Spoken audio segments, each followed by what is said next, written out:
कहानी के स्टार्ट में हमें एक सुनसान जगह पर घर दिखाया जाता है। वहाँ पर बैंड के कुछ लोग आए थे ताकि वो इस जगह पर रहकर अपना एक नया गाना बना सकें, मगर उनके बैंड का लीडर थोड़ा पागल हो गया था। उस बैंड के लीडर ने अपने सारे साथियों को मार दिया था। उसके बैंड की एक लड़की थी जो अभी तक जिंदा थी और वो अपने आप को बचाने की कोशिश कर रही थी, मगर वो लीडर उस लड़की को भी एक हथौड़े से मार देता है और फिर उसके बाद उस लीडर ने खुद को फांसी लगा ली थी, खुद भी मर गया था। फिर इसके बाद 18 साल बाद की कहानी को देखते हैं, जहाँ पर एक स्टूडियो में बैंड के कुछ लोग थे। इस बैंड के लीडर का नाम डेव था और बाकी जो लोग थे वो कोई ड्रम बजाता था तो कोई गिटार बजाता था। तभी वहाँ पर उनका मैनेजर आता है और उनसे नया गाना मांगता है। कहता है कि बताओ तुमने नया गाना बनाया है या नहीं। मैनेजर बहुत ज्यादा गुस्से में था क्योंकि वो बहुत ज्यादा लॉस में जा रहा था। डेव अपने मैनेजर से कहता है कि फिक्र ना करें, हम बहुत जल्दी एक नया गाना बनाएंगे और वो बहुत ज्यादा मशहूर होगा। अगर आप हमें कोई ऐसी जगह दे सकते हैं कि जहाँ पर बहुत ज्यादा सुकून हो तो हम आपको एक नया म्यूजिक जल्दी बनाकर दे देंगे। अब अगले दिन मैनेजर की सेक्रेटरी पूरे बैंड को एक घर में लेकर जाती है।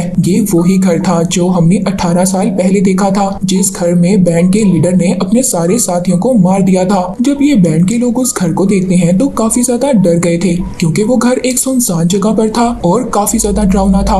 अब बैंड का लीडर जब अचानक से ऊपर की तरफ देखता है तो वो एकदम डर गया था क्योंकि वहाँ पर उसको ऐसा लग रहा था कि कोई उसको खिड़की से देख रहा हो। पर तभी वो चीज पर्दे के पीछे छुप जाती है और बैंड का लीडर ये सोच रहा था कि आखिरकार ये क्या चीज हो सकती है। वो सेक्रेटरी उन लोगों को सारा घर दिखाती है। ये घर काफी सालों के बाद खोला गया है और यहाँ पर आप लोगों को म्यूजिक बनाने में बहुत ज्यादा मजा आएगा। डेव जब वहाँ पर क्लैपिंग करता है, ताली बजाता है तो वो आवाज पूरे घर में गूंजने लगती है और ये बात उसको बहुत ज्यादा अच्छी लगती है क्योंकि ये बात उनके म्यूजिक के लिए बहुत ज्यादा अच्छी थी। वो कहता है कि वो यहाँ पर काम करने के लिए तैयार है। डेव जब घर में था तो उसको कुछ काटने की आवाज आ रही थी। जब वो बाहर की तरफ देखता है तो एक आदमी दरख्त काट रहा था। उसके पास जाता है ताकि उससे पूछ सके कि वो कौन है, मगर जब वो उसके पास जाता है तो वो आदमी अचानक से गायब हो गया था। दूसरी तरफ डेव का साथी जो सभी बिजली की तारों को ठीक कर रहा था। तभी वहाँ पर हम एक आत्मा, एक रूह का हाथ देखते हैं और डेव के उस साथी को इतनी जोर से बिजली का झटका लगता है कि वो फौरन मर जाता है। वो सभी लोग अपने उस साथी का ऐसा हाल देखकर बहुत ज्यादा परेशान हो गए थे। कहते हैं कि हमें ये घर छोड़कर चले जाना चाहिए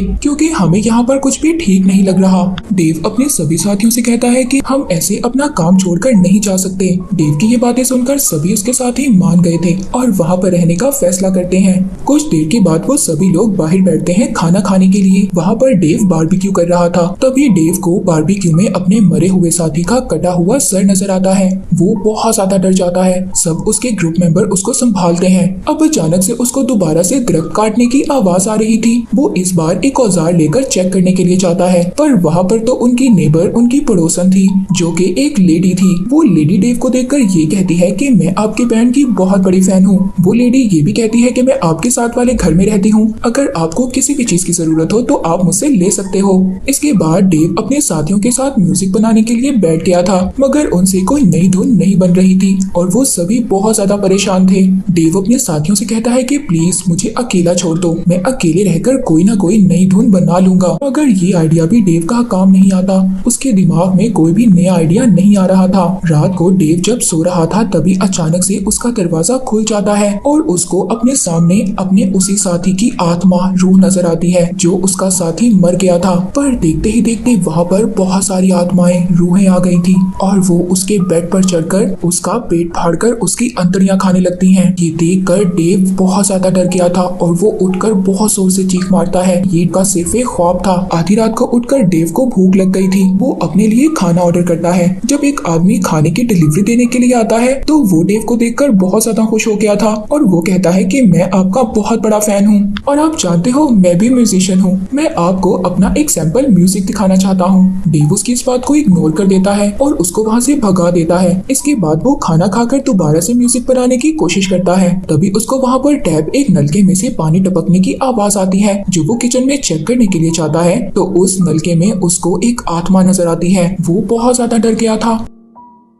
फिर इसके बाद वो घर से बाहर आ गया था ताकि वो खुली हवा में सांस ले सके। वहीं पर उसको एक बेसमेंट नजर आती है। अब जब वो उस बेसमेंट के अंदर जाता है तो पर्दे के पीछे से आवाज आती है। तभी वहाँ उस पर्दे के पीछे उसको एक पुराना म्यूजिक रिकॉर्डर नजर आता है। ये पुराना रिकॉर्डर उसी बैंड का था जो लोग 18 साल पहले इस घर में मर गए थे। जब वो उस रिकॉर्डर को ऑन करता है तो उसमें एक अच्छी धुन थी। वो अब इसको चुराने की कोशिश करता है पर वो रिकॉर्डर अचानक से बंद हो गया था। जब डेव उस म्यूजिक को दोबारा से स्टार्ट करने की कोशिश करता है तो उसको उस म्यूजिक रिकॉर्डर से आवाज आती है कि इस म्यूजिक को तुम पूरा करो। तभी वहाँ पर जो बल्ब लगा हुआ था उसमें खून आने लगता है। तभी वो बल्ब अचानक से फट गया था जिसकी वजह से डेव पीछे जाकर गिरता है। अब उस पर सारी आत्माओं रूहों का असर हो गया था। सारी आत्माएं उसके अंदर चली गई थी।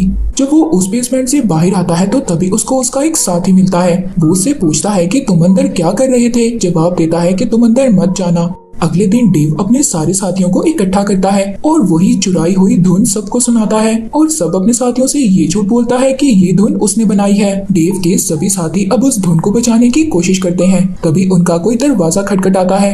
उनके घर पर वही लेडी आई थी जिसने उनको बताया था कि वो उनकी पड़ोसन है। वो उनके लिए वहाँ पर मिठाई लेकर आई थी। मगर डेव जब उस लेडी को देखता है तो उसको कहता है कि तुम यहाँ से चली जाओ। मगर तभी डेव का दूसरा साथी आकर वो मिठाई ले लेता है और उस लेडी से कहता है कि तुम डेव की बातों का बुरा मत मानना। वो लेडी जब डेव को गौर से देखती है तो उसको ये बात पता चल गई थी कि किसी आत्मा किसी रूह का असर है। वो उसके साथी को बाहर अकेले में बुलाती है और बताती है कि डेव की हरकतें कुछ ठीक नहीं है। मुझे डेव बिल्कुल भी ठीक नहीं लग रहा। जब वो लेडी डेव के साथी को सब कुछ बता रही थी तभी डेव भी उसको देख रहा था। वो लेडी डेव को देखकर इतना ज्यादा डर गई थी कि वो उसके साथी को बगैर कुछ बताए ही वहाँ से चली जाती है। उनको ऐसे ही म्यूजिक बनाते हुए 3 हफ्ते हो गए थे और उनका आधा म्यूजिक पूरा हो गया था। एक रात डेव अपने सारे साथियों को मीटिंग के लिए बुलाता है। वो वहाँ पर एक रेड स्टार बनाता है और ये स्टार कोई आम स्टार नहीं था बल्कि ये एक डिमोनिक स्टार था। वो उस स्टार के 5 कोनों को उनको दिखाता है और कहता है कि ये 5 कोने हम सब लोग हैं। वो कहता है इस स्टार का भी यही मतलब है, अगर हम अपना पांचों मिलकर दिमाग लगाएंगे तो हम अपनी धुन जरूर पूरी कर लेंगे। मगर यहाँ पर एक साथी उसे मना कर देता है और कहता है कि अभी तो मुझे बहुत ज्यादा नींद आ रही है। ये बात सुनकर डेव को अपने साथी पर बहुत ज्यादा गुस्सा आता है और वो उस पर बहुत जोर से चिल्लाता है। साथियों से कहता है कि गुस्सा मत करो, जो तुम कहोगे हम सब लोग वो करेंगे।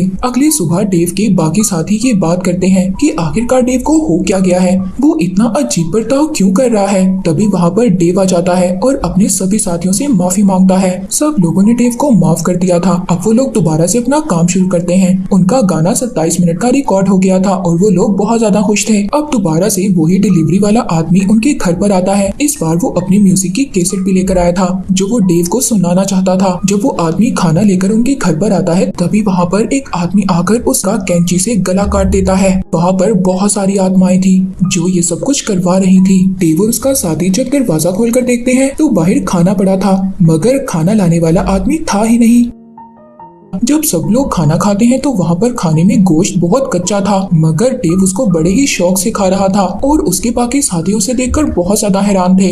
अगली सुबह सेक्रेटरी घर पर आती है, वही सेक्रेटरी जिसने इनको ये घर दिया था। डेव का एक साथी उस सेक्रेटरी को मिठाई ऑफर करता है मगर वो सेक्रेटरी कहती है कि सॉरी मैं मिठाई नहीं खाती। वो सेक्रेटरी पूछती है कि ये मिठाई तुम्हारे पास कहाँ से आई। तभी डेव का साथी बताता है कि साथ हमारी जो लेडी रहती है उसने ये मिठाई दी है। सेक्रेटरी ये सुनकर कहती है कि वो लेडी ठीक नहीं है, तुम लोग उससे दूर रहो। तभी डेव के साथी को मिठाई की प्लेट के नीचे कुछ लिखा हुआ मिलता है। वो जब वो लफ्ज पढ़ता है तो सेक्रेटरी हैरान हो गई थी, कहती है कि तुमने क्या कहा। मगर डेव का साथी इस बात को इग्नोर कर देता है। तभी वहाँ पर डेव भी आ गया था। वो सेक्रेटरी को बताता है कि हमारा काम बहुत ज्यादा अच्छा चल रहा है। वो सब लोग अब अपना गाना बनाने लगते हैं। मगर तभी डेव का एक साथी बहुत ज्यादा तंग आ गया था। वो अपना गिटार फेंक कर बाहर चला जाता है और बारबेक्यू करने लगता है। डेव को ये देखकर अपने साथी पर बहुत ज्यादा गुस्सा आ गया था। वो तभी उसका सर पकड़कर उसी बारबेक्यू में डाल देता है जिसकी वजह से उसका सारा फेस जल गया था और वो फौरन मर जाता है। डेव के पीछे हम आत्माओं को देखते हैं जो डेव से ये सब कुछ करवा रही थी। अंदर डेव के बाकी जब साथी बाहर आकर देखते हैं डिलीवरी देने वाले का सर कटा हुआ था। ये देखकर डेव के सारे साथी बहुत ज्यादा डर जाते हैं। मगर तभी डेव अपने साथी से फोन छीन लेता है और कहता है तुम पागल हो गए हो, हमारा सॉन्ग बनने ही वाला है और जब वो पूरा हो जाएगा तो हम इन सब के बारे में सबको बता देंगे। अगर पहले ही हमने ये सब कुछ पुलिस को बता दिया तो हम सब लोग फंस जाएंगे और उन्हें प्रैक्टिस के लिए बुलाता है। डेव जब प्रैक्टिस कर लेता है तो वो बाहर जाकर अपने उस साथी के गोश्त को खा रहा था जिसको उसने जलाकर मार दिया था। उसके साथियों ने भी ये सब कुछ देख लिया था। वो आपस में बात करते हैं कि आखिरकार डेव को हो क्या गया है। तभी एक साथी बताता है कि मैंने डेव को बेसमेंट में जाते हुए देखा था और जब से वो बेसमेंट से बाहर आया है तब से ही ऐसी हरकतें कर रहा है। तभी डेव के साथियों को उसी लेडी की आवाज आती है जिसने डेव के बारे में बताया था कि डेव पर किसी आत्मा का असर है। वो बताती है कि जिस घर में तुम लोग रहने के लिए आए हो इस घर में 18 साल पहले एक बैंड आया था। उस बैंड का लीडर काला जादू करता था और वो शैतानों की पूजा भी करता था। उसने इंसानों के मांस से एक किताब बनाई थी और उस किताब को वो जानवरों का खून पिलाता था, इसलिए उसने अपने सारे साथियों को मार दिया और अपनी भी जान ले ली। वो लेडी ये भी बताती है कि अब जो तुम्हारा दोस्त डेव है उसको उसी लीडर की आत्मा ने कैद कर लिया है और वो ये सब कुछ इसलिए कर रहा है ताकि वो उस किताब को दोबारा से जिंदा कर सके। और जो गाना तुम लोग बना रहे हो वो उसी किताब से जुड़ा हुआ है। अगर वो गाना पूरा हो गया तो हमारी दुनिया में डीमंस आ जाएंगे। अब वो सभी लोग एक प्लान करते हैं ताकि कैसे वो उस आत्मा को दुनिया में आने से रोक सकें। सबसे पहले तो वो सभी लोग अपने फोन्स लेते हैं जो डेव ने उनसे ले लिए थे। तभी वहाँ पर एक कमरे में वो लेडी और डेव का एक साथी जाता है। उनके बेड के नीचे डेव छुपा हुआ था। वो अपना चेन सा चलाता है और उन दोनों को भी मार देता है। उधर दूसरी तरफ डेव के बाकी दो साथी बेसमेंट के अंदर जाते हैं। उनको वो किताब जानवर के नीचे मिलती है। जो जानवर वहाँ पर लटका हुआ था और उसका खून उस किताब के ऊपर टपक रहा था। वो दोनों उस किताब को लेकर पढ़ने लगते हैं ताकि उनको पता चल सके जो रूहें आत्माएं दुनिया में आ गई हैं उनको दोबारा उनकी दुनिया में कैसे भेजना है।